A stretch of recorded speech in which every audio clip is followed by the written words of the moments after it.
we are going to discuss about the classification of hemolytic anemias. It can be divided into intravascular or extravascular based on the location of hemolysis.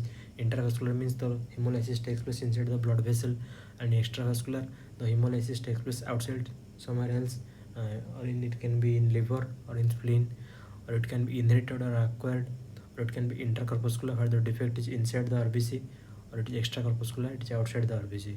So remember a rule: most of the inherited causes of hemolytic anemia have intracorpuscular defect and they undergo extravascular hemolysis.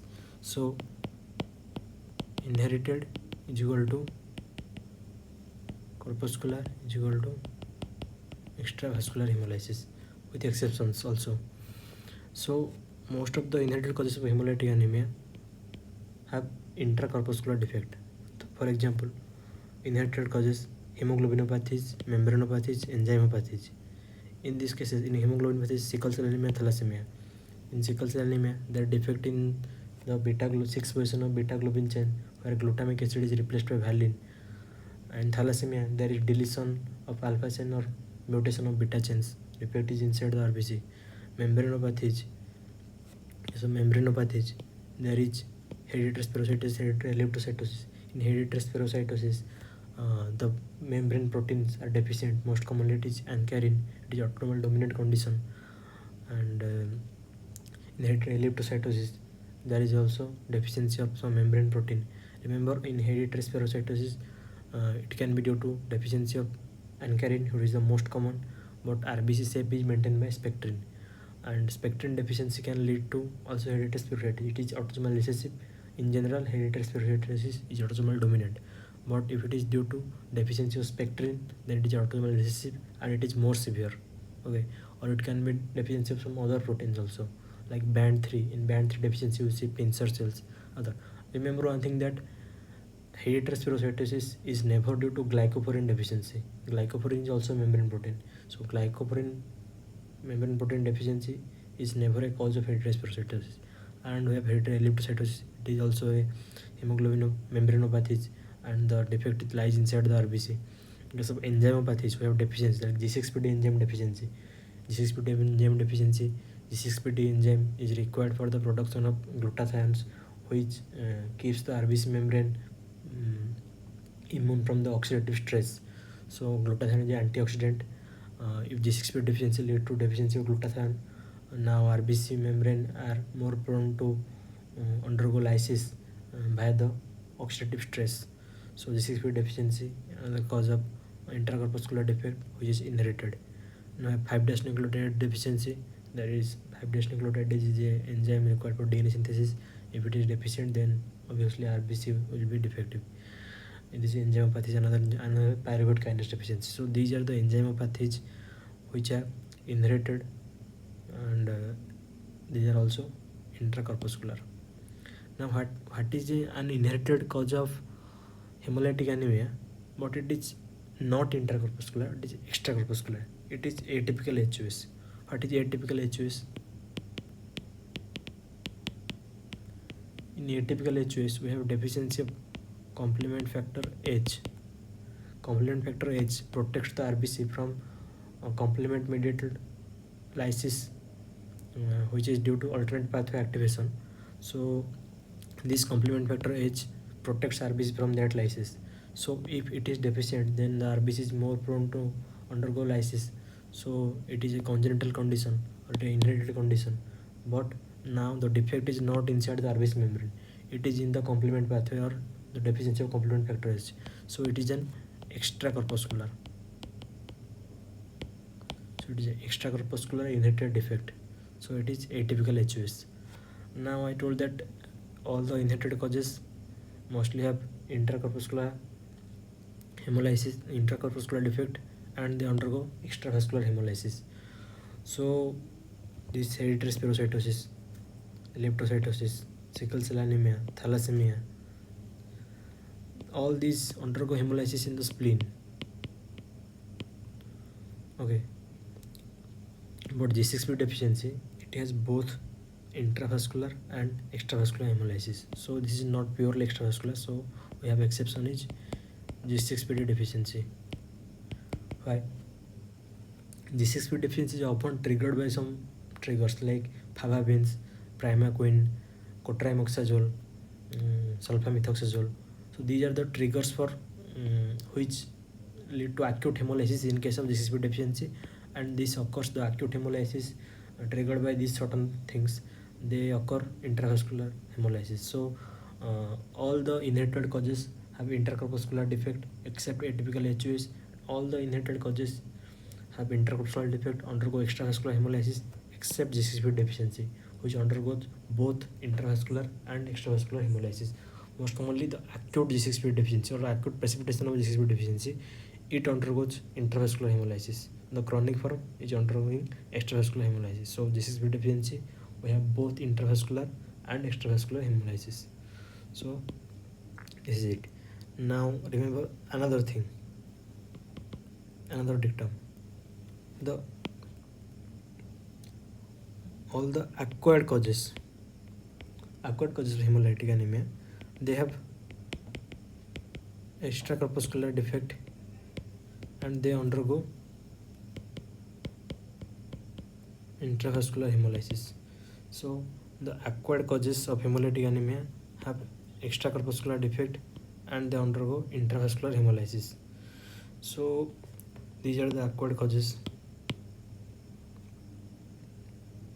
Acquired causes can be divided into immune hemolytic anemia or non-immune hemolytic anemia. Immune hemolytic anemia can be further divided into autoimmune hemolytic anemia, alloimmune hemolytic anemia, and due to drugs and toxins. Autoimmune hemolytic anemia, we have warm antibody autoimmune hemolytic anemia, cold antibody autoimmune hemolytic anemia, paroxysmal cold hemoglobinuria. In warm antibody autoimmune hemolytic anemia, there is the cause can be due to CLL plus autoimmune hemolytic anemia plus immune mediated thrombocytopenia. It is called Evans syndrome.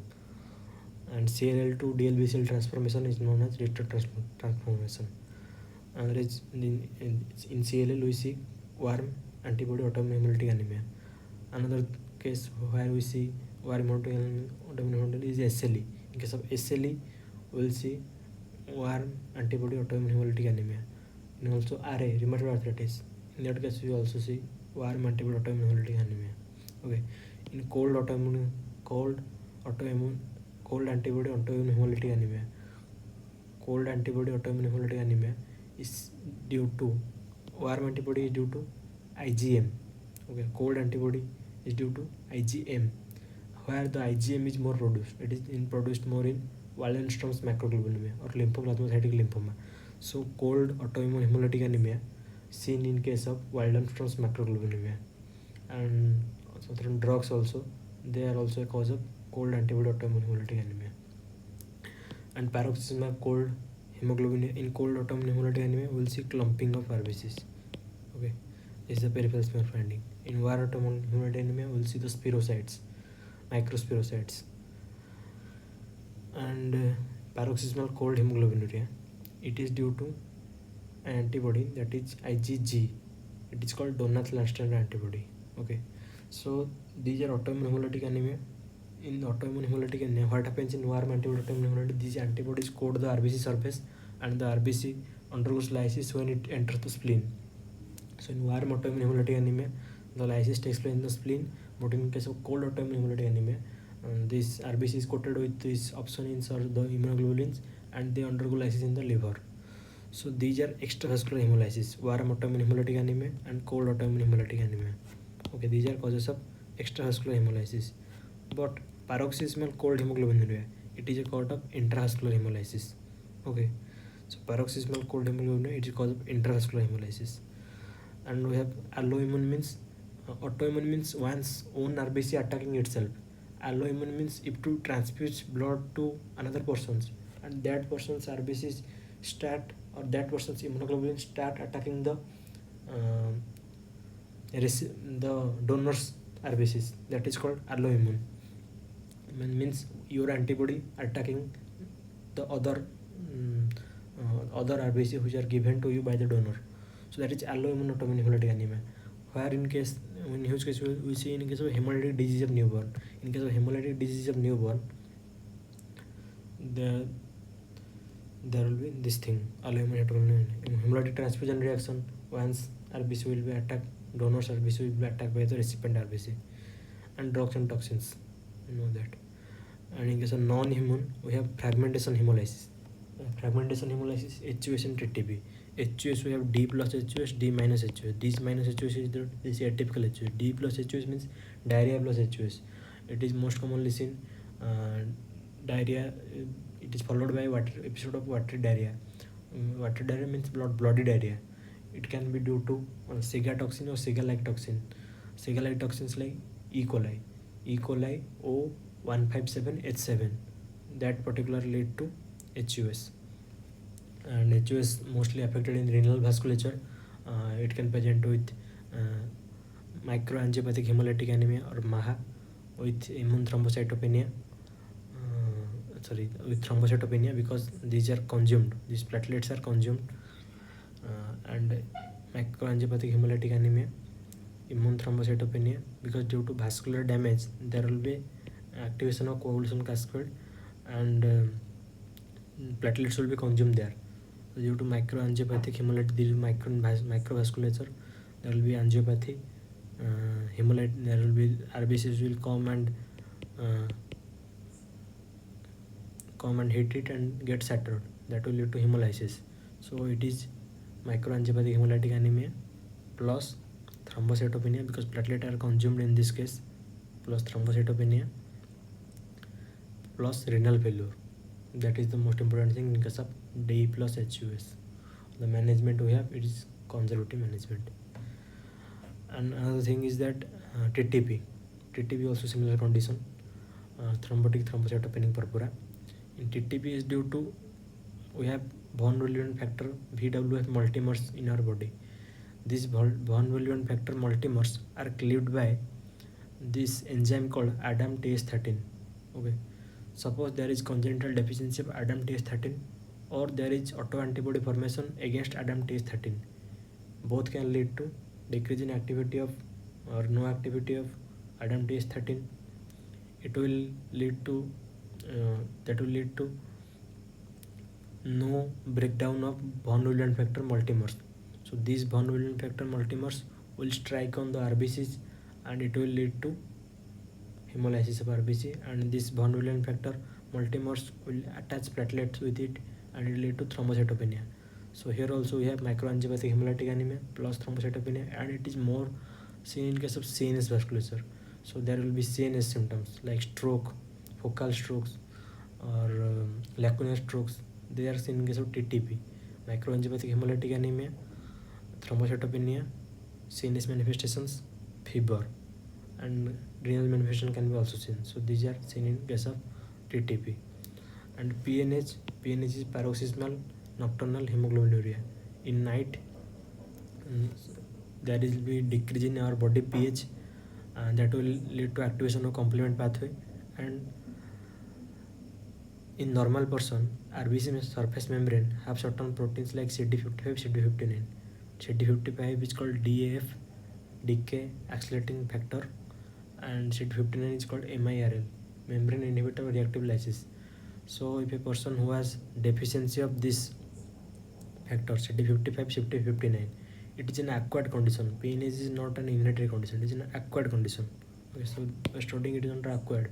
So PNH is an acquired condition in which there will be mutation on PIGA gene located in X chromosome, that will lead to deficiency of GPA anchor proteins. What are those GPA anchor proteins? CD55, 59.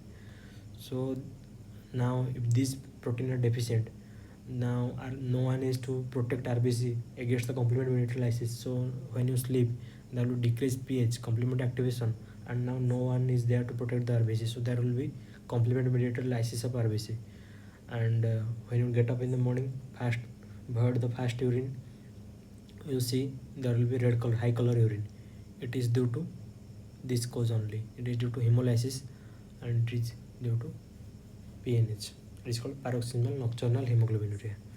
So another thing is sepsis and drugs and toxin we also see. So remember that all acquired causes have extracorpuscular defect except PNH. PNH, we know that is an acquired condition, but defect is in RBC, the CD55 and 59, these are absent. So it is absent in the RBC membrane, so it is an intracorpuscular, acquired intracorpuscular cause. So PNH is an acquired intracorpuscular cause and is also intravascular hemolysis. So all the acquired causes have corpuscular defect. All the acquired causes have extracorpuscular defect. See here, these are the acquired causes: autoimmune hemolytic anemia, defect is somewhere else, autoantibody is produced against RBC. There is nothing defective in the RBC. In case of alloimmune, that is also the same. In HUS-TTP, RBC is totally normal. There is no intracorpuscular defect as per, but the defect is extracorpuscular. Somewhere else, the antibody is coming from somewhere else. And in case of TTP, there is deficiency of this ADAM-TS13. In case of HUS, there is this infection of E. coli. So there is no defect inside the RBC membrane or inside the RBC. So there is no intercorpuscular defect. But an acquired condition which has intercorpuscular defect is PNH. In case in which there is defect in inside the RBC where these GPA anchor proteins are deficient. Okay. And all the acquired causes have extravascular hemolysis except PNH, extracorpuscular defect except PNH, which is intercorpuscular, and hemolysis. In all the acquired causes have extracorpuscular defect and intravascular hemolysis, except warm antibody and cold antibody autoimmune hemolytic anemia.